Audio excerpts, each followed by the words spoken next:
বৰপেটাৰ ব্ৰহ্মপুত্ৰ নদীত বৃহৎ অঘটন। ব্ৰহ্মপুত্ৰত ডুবিল ভুটভুটি নাও। একেটা পৰিয়ালৰ ২৭জন লোক নাও দুৰ্ঘটনাত পতিত। আটাইকেইজন আছিল ৰহম আলীৰ পৰিয়ালৰ। পালহাজিৰ চৰকপাৰাৰ পৰা বৰগুল চৰত বিয়া দিয়া কন্যাৰ ঘৰত আলহী খাবলৈ গৈছিল পৰিয়ালটিয়ে।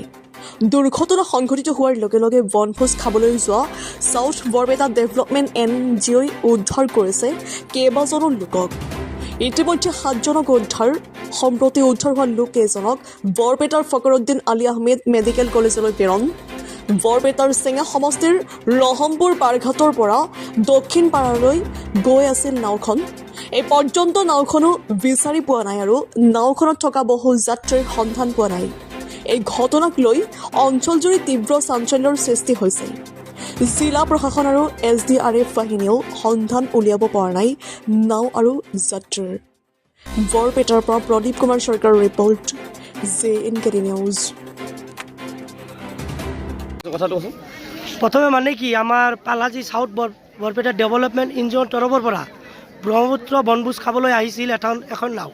সেইখন নাও আহি আৰু এখন নাও বিভাগৰ পৰা আহিছিল, চৰকপাৰাৰ পৰা আহিছিল। অহাৰ পিছত এইটো নাও ডুব খায়, ৰহমপুৰৰ পৰা যায়। ডুব খোৱাৰ লগে লগে আমাৰ চাউথ বৰপেটা ডেভেলপমেণ্ট NGOৰ পৰা যিটো পিকনিক বনভোজ খাবলৈ আহিছিল, সেইটো নাৱে দূৰক্ষণ কৰাৰ দিশাৰ লগে লগে সেইখন নাও যায় উদ্ধাৰকাৰী আৰম্ভ কৰি দিয়ে। আৰু লগত যিটো সৰু সৰু বাচ্চা আছিল, ৫জন বোলে বাচ্চা আছিল, ৫জন বাচ্চা উদ্ধাৰ কৰিব পৰা নাই, লগে লগে ডুব খাইছে। আৰু 2খন বয়সীয়াল মানুহ আছিল, সেই 2খনো ডুব খাইছে। এইখিনি মানুহ কিমান আছিল? মোটামুটি এথান আহুনেও কৈ আছে 30জন 27জন। তেওঁলোকে এটা পৰিয়ালৰ মানুহ কেইজন হৈছে তেওঁলোকেও গম নাপায় আৰু আমিও গম নাপাওঁ। আৰু তেওঁলোকে কৈ আছে যে আমি 7জন মানুহ পোৱা নাই, কিজানি তাৰ বেছিও হ'ব পাৰে, কমো হ'ব পাৰে। আপোনালোকে কিমান উদ্ধাৰ কৰিছে? আমিও এইটো লগালগ এইটো গুণতি কৰা নাই। উদ্ধাৰ কৰাৰ লগালগ মেডিকেলত পঠাই দিছে। নাওখন ডুবি গৈছে, এতিয়ালৈকে বিচাৰি পোৱা নাই, নাও বিচাৰি পোৱা নাই। আৰু কৈ আছে যে 7জন মানুহ ডুব খাইছে, সেইখিনিও পোৱা নাই। SDRF বাহিনী আহিছে, এতিয়ালৈকেও পোৱা নাই। 27জন তেওঁলোকে কৈ আছে, ডাইৰেক্ট কোনো ক'ব নোৱাৰে যে 27জন আহিছে না 30জন আহিছে।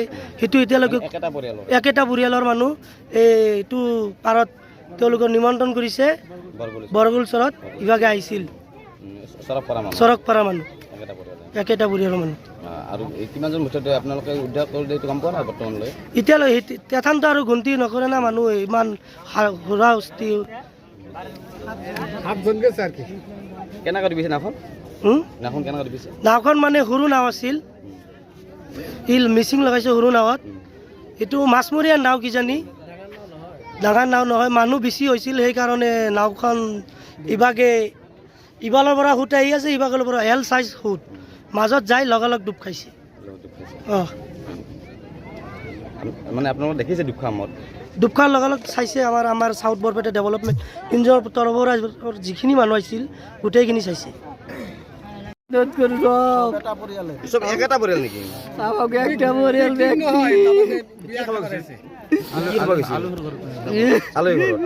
নিমন্ত্ৰণ দিছিল আমাকো। ক'ত গৈছিল? বৰগুলৰ চৰে। কিমানজন আছিল? 26-27জন আছিলে মোটামুটি। একেটা পৰিয়ালৰে? একেটা পৰিয়াল ব্যক্তি আমরা। আপনার মুরব্বীর নাম কি? আমার বাবার নাম রহম আলী। রহম আলী মানে রহম আলী পরিয়াল? মধ্যমিস্ত্রি কইছে ডুব গেছে। এটা আমার চাচা, মধ্যমিস্ত্রি। আমার চাচা মধ্যমিস্ত্রি। তার লগাতা 5জন মানে বাগরি ধরছিল পানিত। মানে মধ্যমিস্ত্রি বুড়া হলে কি হবো, দেখা আছে কিন্তু 5জনে তাক বাগরি ধরছে নাও ডুব যাওয়ার পিছতে। আর হিত কেলাকে জাগিব, হি ডুব গেছে আর 5জনে তার লগে 7জনে ডুব গেছে। আর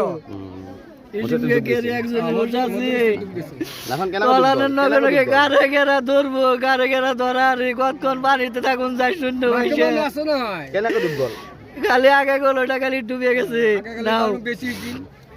বারে বারে কইছি নাওয়ালা রে নাও বন্ধ করো, আগে গেল পানি উঠতেছে।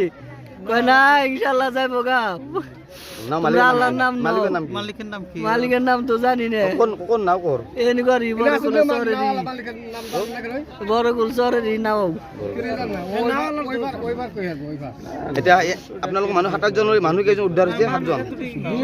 কয়জন হৈছে আমি তো কই আৰ এই সব মানুষ আগে গেলাম